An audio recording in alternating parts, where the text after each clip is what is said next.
자, 이 두 번째 시간입니다.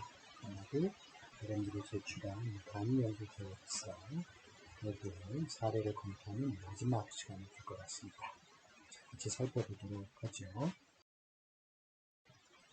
자, 이분은요, 일단 이게 숙제의 전부입니다. 과제의 전부예요. 자, 어떤 문제가 있을까요? 일단 작품의 제목이 있죠. 근데 그 작품의 제목에 대해서는 조금 이따가 다시 돌아와서 설명하기로 하고요. 눈에 띄는 가장 큰 문제는 일단은 학술 논문, 학위 논문, 단행본 등등의 뭐죠, 여러분? 네, 서지 정보에 대해서는 잘 찾았어요.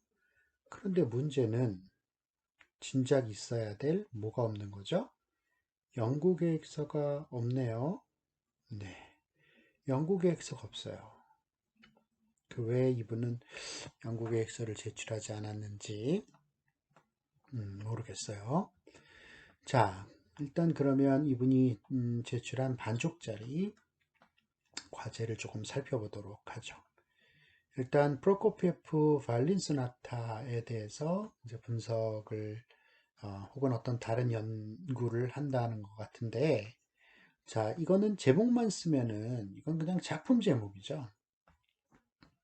이거를 연구하겠다는 거잖아요. 그 연구의 제목을 써야 맞습니다. 그러니까 세르게이 프로코피에프의 바이올린 소나타 넘버 2 오프스 94에 대한 연구, 이렇게 적어야 적어도 이 연구가 연주가 아닌 연구라는 것을 보여줄 수 있을 것 같아요. 자, 그 다음에 학위 논문 보면요, 일단 매튜 R, 그 다음에 2018년, 자, 그 다음에 프로코피에프 바이올린 소나타. 이게 이제 학술 논문이라고 되어 있는데요. 지금 봤을 때는 이게 학술 논문처럼 안 보여요. 왜냐면은 끝에 오르페우스 etc. etc라고 써 있으면 오르페우스가 이게 뭐죠, 여러분? 어떤 학술지어야 되는데 학술지라면 이것이 권호가 돼 있어야겠죠. 그죠? 그 다음에 etc가 들어가 있는 게 아니고 그 다음에 구체적인 쪽수도 나와 있어야겠죠. 근데 지금 그런 것들이 없으니 이거는 뭔가 학술 논문이 아닌 것 같아요.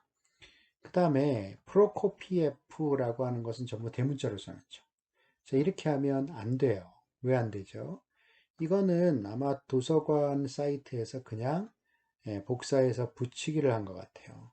우리가 지금 따르기로 한 APA 스타일에는 있죠. 첫 글자 대문자, 그 다음에 나머지는 전부 다 소문자로 써야 되고요.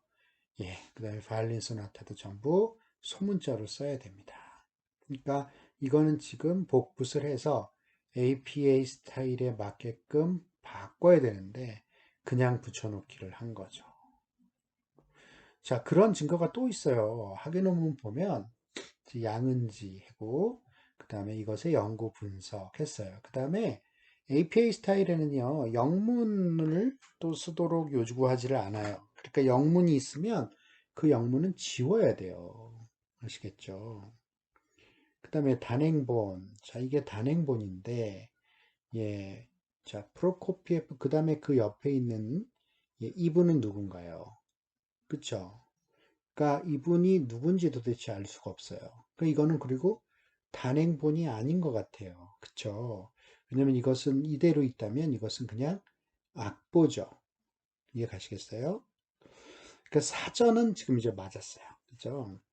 그 다음에 그 밑에 악보라고 그랬는데, 요 신동수 피아노 스타일 클래식 명곡 악보. 자, 요거는 어떤 형태 악보인지 잘 모르겠어요. 그죠? 그 다음에 여기 보면, 거기 오이스탈르크인가요?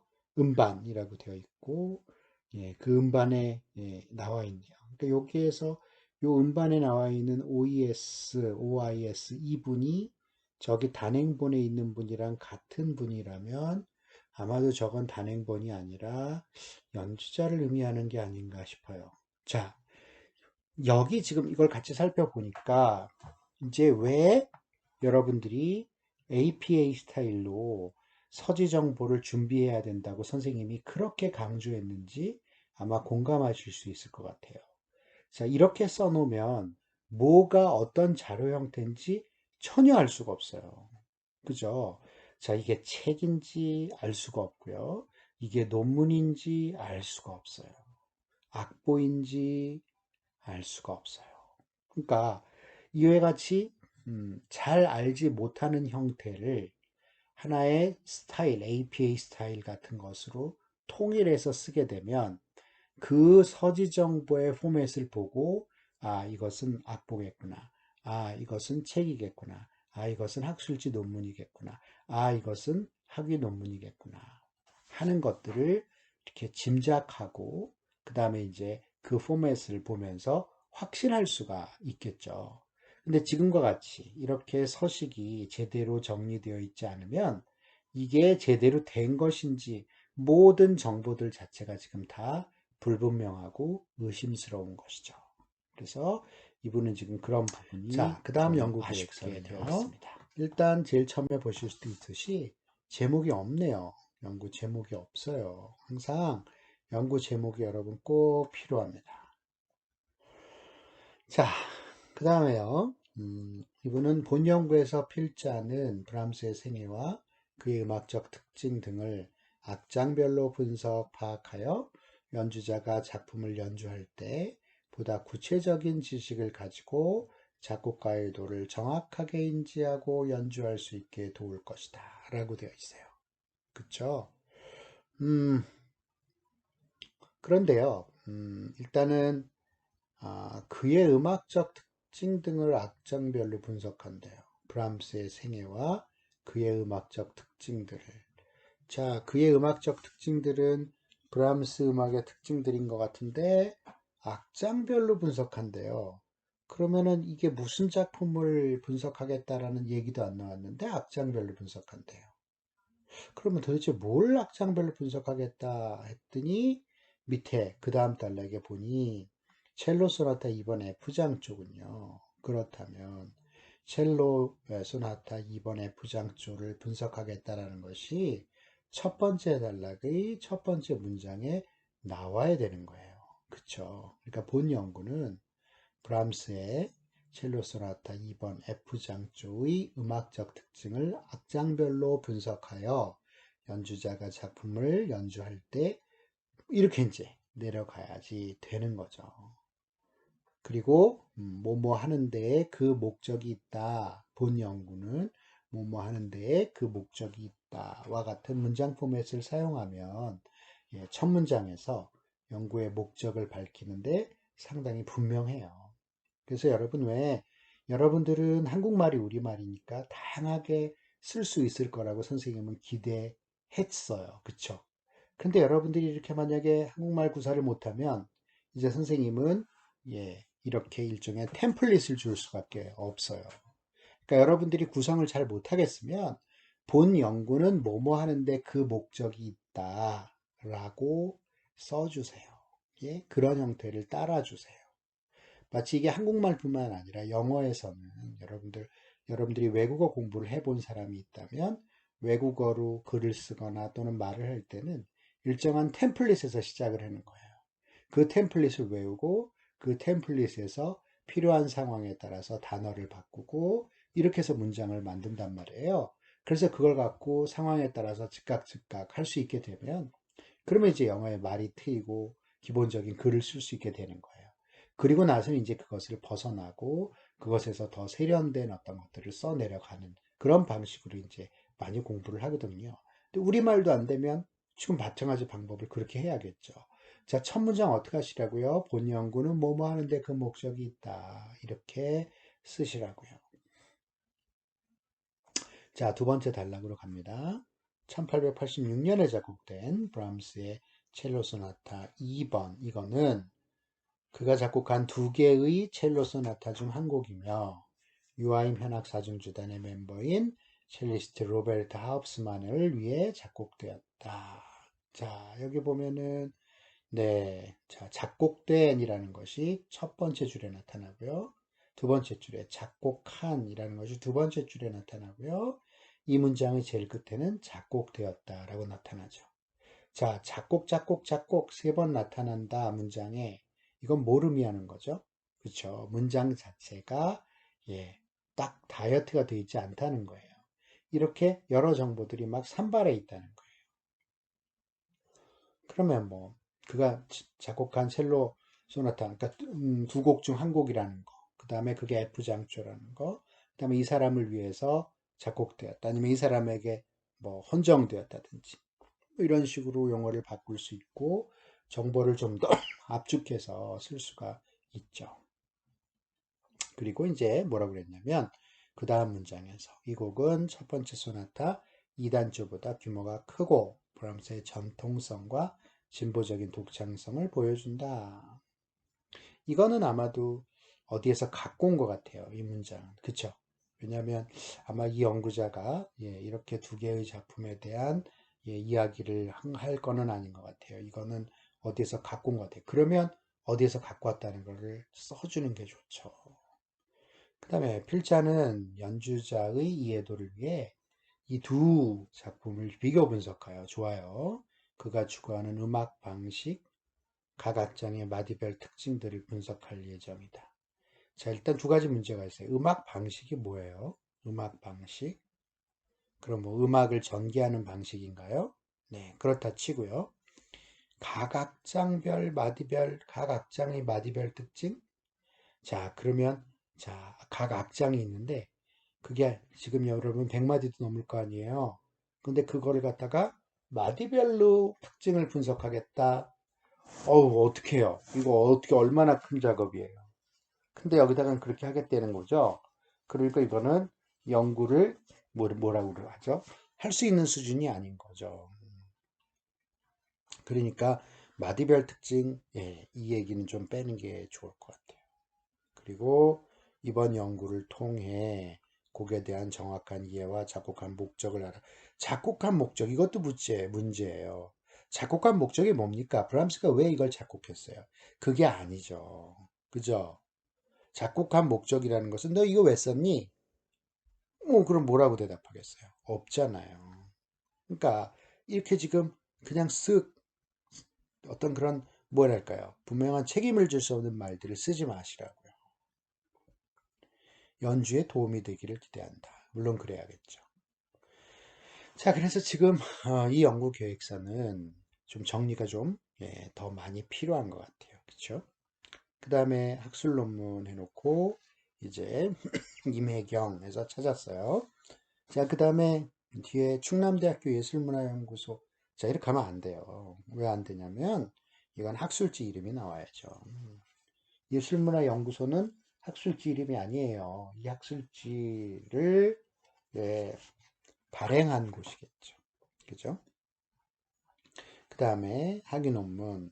그래서 김영미에서 요한에스 했는데 요한에스에서 그죠? 스펠링이 틀려 있죠. 이게 어디서 스펠링이 틀렸는지 어쨌든 문제가 있습니다. 그 다음에 밑으로 내려가서 이제 작품 이름 썼고요. 그렇습니다. 자, 그래서 지금 이 경우도 좀 많이 고쳐야 될 것 같습니다. 자, 그 다음 이제 라폴리아예요. 자, 단락을 시작할 때는 들여넣기를 하십니다. 그리고 줄 간격은 180% 또는 160%를 하셔야 돼요. 그런데 그건 전부 한글 기준이거든요. 근데 MS 워드에서 이분이 작성을 하셨는데, 자, 이분이 이렇게 작성을 하셨으면 지금처럼 보기에 빽빽하게 되어 있어요. 이거는 별로 그렇게 써 좋은 그런 형태가 아니겠죠. 자, 읽어보겠습니다. 라마니노프의 코렐리 주제에 의한 변주곡은 라폴리아의 주제 선율을 테마로 하여 작곡된 피아노 독주 작품이다. 자, 이분은 작품을 설명하네요. 그쵸? 자, 뭘 설명해야 돼요? 여기는요. 그쵸? 밑에 보면 파란색으로 지금 형광펜으로 쳐놓은 거 있죠? 그러니까 본 연구는 혹은 본 논문은 그러니까 이거는 여러분 작품을 설명하는 게 아니에요. 그러니까 이거는 여러분 프로그램 노트를 쓰라는 게 아니었고 뭐였어요? 연구 계획서를 쓰는 거였어요. 이 과제는. 그러니까 먼저 이 연구에서 뭘 하겠다라는 것을 쓰고 그 다음에 그 연구 계획에 아무래도 여러분들이 어떤 작품에 대해서 연주할 것이니까 그 작품을 분석하겠다 혹은 소개하겠다라는 입장일 거 아니에요. 그 다음에 이제 두 번째 문장에서 그 작품이 뭐다라고 하는 거를 차례로 밝혀주는 게 맞겠죠. 그러니까 지금 이와 같은 현재의 구성은 이것이 연구 계획서가 아니라 마치 프로그램 노트와 같은 느낌을 준다라는 거예요. 읽어볼게요. 두 번째 문장. 라마니노프는 코렐리의 독주 소나타 오프소의 제12곡 라폴리아의 주제를 인용하였다. 그렇군요. 자, 역시 계속 작품에 대한 설명이에요. 근데 이 주제 선율 또한 코렐리의 작곡이 아닌 포르투갈의 폴리아라는 중국 선율에서 차용한 것이다. 그렇군요. 그 다음에 폴리아는 세 박자 계열의 무곡을 일컫는데 코렐리에 의해 알려진 이후로 이 주제는 매우 대중적으로 사용하였다. 그렇군요. 계속 이 작품에 대한 근원의 근원을 설명하고 있네요. 코렐리가 자신의 소나타의 12번을 주제와 9개의 변주를 이어진 변주곡 형식으로 작곡하면서 이 선율은 코렐리 주제라고 알려지게 되었다. 이 라폴리아는 리스트의 스페인 광시고 핸델의 사라방드 라마니노프의 파가니니 주제에 의한 광시고 자, 그 저기 뭐예요? 작품 이름들은 다 어떻게 하기로 했죠? 다 빠져 있네요. 자주 사용되는 주제인데 라폴리아에 대한 정보가 많이 없고 코렐리 주제만 부각되어지기도 한다. 라마니노프도 시간이 지난 후에는 작품명의 코렐리 주제를 삭제하길 원했다고 한다. 자, 이건 뭐예요? 여러분 여기까지는 전부 연구 계획서와는 관련 없는 이 작품에 대한 설명, 그것을 아마도 이 학생은 어디서 갖고 오신 것 같아요. 근데 갖고 왔는데 거기에 대한 출처도 없어요. 자, 이건 이제 굉장히 심각한 문제죠. 그 다음에 형광펜으로 칠해놓은 이것이 오히려 제일 처음으로 가서 나타난다면 좀 괜찮을 수 있겠죠. 예를 들어서 본 논문에서 각 시대의 음악에서 등장하는 라폴리아의 어떠한 공통적인 양식이 보이고 각각의 다른 장르에서 어떤 접근 방식으로 풀었는지를 뭘 풀어요? 어떤 장르에서 어떤 접근 방식으로 풀었는지 뭐를요? 탐구하고자 한다. 자, 이거는요. 무슨 말인지 잘 모르겠잖아요. 뭘 푸는 거예요? 자, 그러면 이건 지금 어떻게 써야 되냐면요. 본 논문은 라마니노프의 코렐리 주제에 의한 변주곡의 유래를 살펴보고 음악에 나타나는 양식적인 특징, 장르적인 특징에 대해 살펴보고자 한다. 이런 정도로 처음에 나오고요. 그 다음에 이제 이 작품은 하면서 지금 위에다가 길게 썼던 것 중에서 꼭 필요하다고 생각하는 정보만 딱 뽑아서 그 다음 쓰고 그 다음에 이 작품에 대해서 선행 연구를 찾았잖아요. 그러면 그 선행 연구를 또 찾아 쓴 것들을 가지고 어느 누구는 뭐 어떻게 연구했고 어떻게 연구했고 쓰고 이렇게 이제 해서 연구의 내용 그 다음에 어떤 연구의 방법을 순서대로 보이도록 돼야죠. 지금의 형태는 결코 연구 계획서가 아니다. 그냥 마치 이 작품에 대해서 다른 곳에서 갖고 와서 소개를 하고 있다. 프로그램 노트와도 같다. 그리고 그 정보는 여기에서 이야기할 필요가 없이 too much information. 그 다음에 거의 뒷부분에 나타나는 그것이 그것 자체도 그냥 갖고 갈 수는 없고 수선을 해서 앞에다가 배치해야지 맞다라는 거죠. 자, 그 다음에 이분이 이제 참고 문헌을 작성을 하셨어요. 자, 봤더니 모은 것 같아요, 여러분. 그렇죠? 아무래도 이거는 네, 책인 것 같은데, 그죠? 음, 자, 라마니노프가 Variation on Theme of Chopin 22, Variations on a Theme of Corelli. 그러니까 라마니노프가 이 책을 쓴 거예요, 여러분? 아니죠. 아마도 이거는 악보인 것 같아요. 그쵸? 그 다음에 그 악보를 편집한 분이 벨윈 밀스라고 하는 분이고, 그분이 편집한 하나의 시리즈 악보가 피아노 워크스 오브 라흐마니노프 볼륨 6권에 있는 거죠. 그러니까 이거는 여러분 악보예요, 악보. 아시겠어요? 자, 단행본 어디 갔어요? 없네요. 그 다음에 그 밑에 거는 CD라고 아예 되어 있네요. 그죠? 그래서 CD 찾으셨고요. 그 밑에 CB, CD 라벨 넘버도 찾으셨어요. 도이치 그라마폰에서 나왔네요. 자, 제일 처음에 플랜틴 F 어떻게 쓰셔야 돼요? 대문자 쓰셔야죠. 또 빼먹었네요. 자, 그 다음에요. 어떤 문제가 있어요? 지금 상고문헌은 어떤 거 써야 돼요, 여러분? 단행본, 그다음에 학위 논문, 학술 논문 이건 필수였잖아요. 지금 그런 부분들이 빠져 있다. 이게 또 이 연구의 문제다라고 할 수가 있겠죠. 자, 그 다음요. 필자는 슈베르트의. 자, 슈베르트가 나오면 먼저 영문 이름, 그 다음에 콤마 생물 연도를 써라. 아르페지오 소나타를 통하여 다양한 현악기가 이 곡을 연주하는 방식과 그에 따른 효과에 대해 연구를 할 계획이다. 아르페지오네 소나타는 1823년에 시작된 아르페지오네라고 하는 악기를 위해 슈베르트를 왜 또 여기다 이렇게 영어로 썼어요? 그러니까 이런 거 다 고쳐서 내셔야 돼요.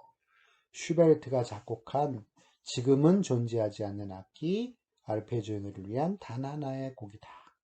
그죠?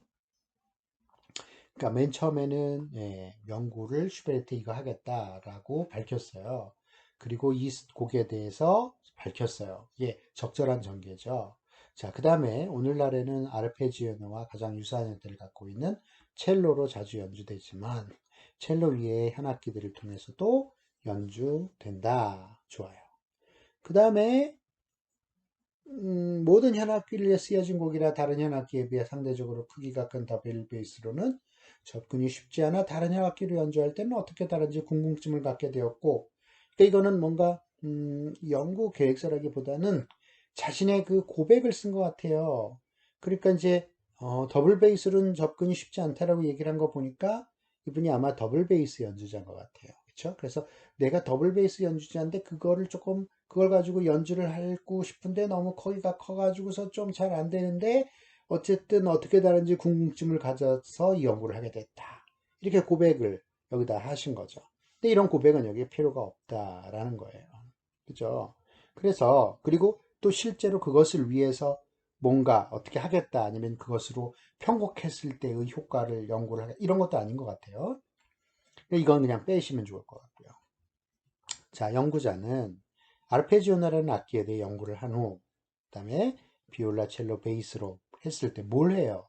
연주를 했을 때 각각의 방식과 그에 따른 효과에 대해 알아볼 것이다. 자, 그런데 갑자기 앞에는 이 곡에 대해 연구하겠다고 그러더니 이번에는 그 곡에 대해 연구를 한 후 매체를 악기를 좀씩 바꿨을 때의 연주 방식과 그에 따른 효과에 대해 알아볼 것이다. 프로젝트가 엄청 커질 텐데요. 자, 비올라로 연주했을 때랑 첼로로 했을 때랑 각각의 연주 방식이 어떻게 다른지 효과에 대해 알아볼 것이다. 갑작스럽게 너무나도 프로젝트가 커버렸어요. 그리고 아르페지오네의 연주와 오늘날의 현악기들과의 연주를 비교 분석할 것이다. 그러니까 옛날 그 원전 악기 아르페지오네로 연주했을 때랑 오늘날의 현악기와의 연주를 비교 분석할 것이다. 자, 그러면 제 추측이 맞다면 일단 아르페지오네 소나타 이거를 비올라 1번, 첼로 2번, 베이스 3번, 그리고 옛날 아르페지오네, 그리고 이것들을 비교 분석할 거래요. 그쵸? 자, 그러면 이제 어떻게 비교 분석할 거예요? 방법은 뭐예요?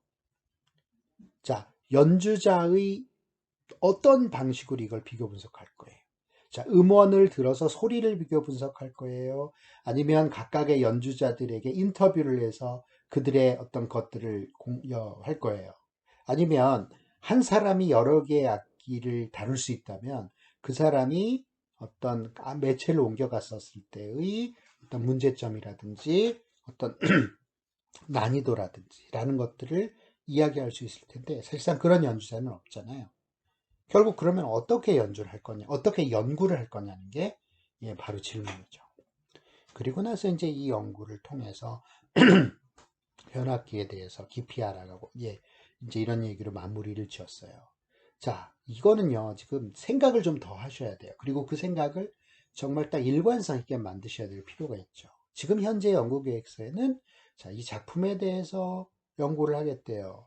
그러더니 매체를 바꿔서 연구를 하겠대요. 그리고 옛날 악기랑 비교 분석하겠대요. 자, 작품에 대해 연구하는 건가요? 아니면 한 곡을 다른 현악기로 연주했을 때 효과를 비교하는 건가요? 어느 것이 더 중점인가요? 그리고 이 짤막한 석사에 해당하는 연구에서 이걸 과연 다 할 수 있을까요? 그리고 그 연주를 분석한다는 거, 각각의 매체를 바꿨을 때, 자, 그것은 어떠한 방식으로 이것들을 비교 분석할 것인가요? 자, 지금의 질문들이 모두 여기에 대해서 던질 수 있는 질문이겠죠. 자, 그렇다면 이것은 정확하게 뭘 하겠다 라고 하는 것을 분명히 하는 게 필요해요. 자, 가령, 자, 이 작품에 대해서 아는데 이 작품이 여러 개의 매체로 요즘 연주가 되고 있어요. 자, 그랬을 때 이것을 베이스로 연주를 했을 경우, 어떤 문제점들, 그 다음에 베이스로 연주했을 경우, 이것이 일반적으로 많이 연주되는 첼로로 연주했을 때랑 다른 점. 아니면 베이스로 연주를 했을 경우 어떤 연주상의 어려움들, 이런 것들에 대해서 얘기하고 그것들을 극복할 수 있는 방안을 나름대로 제시해 보겠다. 이러면 이제 연구가 훨씬 더 할 만한 수준이 되는 거죠. 그러니까 막 매체를 여러 개를 옮겨가고 옛날의 아르페지오의 연주와 비교하고 이렇게 갔다가는 너무나도 어렵다. 하기가 어렵다. 아시겠죠? 자, 지금까지 우리 연구 계획서를 검토를 했어요. 자, 총평을 합니다. 자, 일단 특별히 오늘 사례에서 그런 일들이 많이 발생을 했는데 연구 계획서와 프로그램 노트를 구분하지 못하는 경향이 좀 목격되었다. 그죠? 그러니까 연구 계획서라는 것은 앞으로 어떤 연구를 하겠다라고 하는 석사 논문이나 혹은 어떤 형태의 프로그램 노트를 쓰겠다라고 하는 전 단계에 해당하는 거예요. 반면 프로그램 노트는 작품에 대한 설명도 들어가고요. 어떤 뭐뭐를 하겠다라는 내용은 빠지겠죠. 작품에 대한 설명과 그 작품에 대한 연구를 어느 정도 이렇게 소개하는 내용은 들어가겠죠. 그리고 또 우리가 특별히 지향하는 프로그램 노트에는 연주자로서의 어떤 그런 샤프한 포인트들이 포함되기를 원하는 것이죠. 이 두 개는 엄연히 다른 거다. 두 번째 경향은요. 자신의 글을 다듬는데 여전히 무관심해요. 혹은 덜 관심해요. 그러니까 이거 뭐예요? 아직까지 주어 수로 안 되고 아직까지 막 그 뭐야 영어로 막 썼다가 한글로 썼다가 그 다음에 막 하여튼 아직까지도 그렇게 강조를 하는데 한 문장을 쓰고 두 문장을 써서 내더라도 정말 그 문장이 온전하게 될 수 있게끔 정말 다듬고 다듬어라 라고 이야기를 하는데 여러분들은 아직까지도 그것을 중요하게 생각을 안 해요. 여러분 이러면 여기서 이 수업을 여러분들 좋은 성적을 받으실 수가 없어요. 그 다음에 이제는 참고 문헌을 확보하는 데 힘써야 된다라는 생각을 할 거예요. 아마 거기에 공감하실 거라고 생각을 해요. 참고 문헌을 이제는 확보하고 이제는 읽으셔야 돼요. 적어도 초록을 읽고 아니면 여러분들이 연구하려고 하는 그 작품에 해당 그 작품이 나오는 부분만은 읽고 그것을 어떤 내용을 자신의 논의 속으로 끌어와서 자신의 글을 조금 세련되게 그리고 자신의 주장을 보다 authority의 의견과 힘입어서 그것을 할 것인지 하는 노력, 그런 생각, 연습이 필요해요. 그게 바로 과제 2에서 여러분들이 하셔야 될 일입니다. 자, 과제 2는 20%. 굉장히 짧은 건데 20%가 들어갑니다. 아시겠죠, 여러분? 네, 여기에 정말 심혈을 기울이시고요. 이번에 아마 여러분들이 숙제를 이미 받으셨을 것 같아요. 채점해서. 잘한 사람들, 계속 잘 해주시고요. 이번에 좀 충격적인 점수를 받으신 분들이 있을 거예요. 여러분들의 실수도 있겠죠. 자, 그분들은 정말 심기일전하시고 바짝 정신 차려서 만회할 수 있기를 바랍니다. 여러분들 수고하셨습니다. 마칩니다.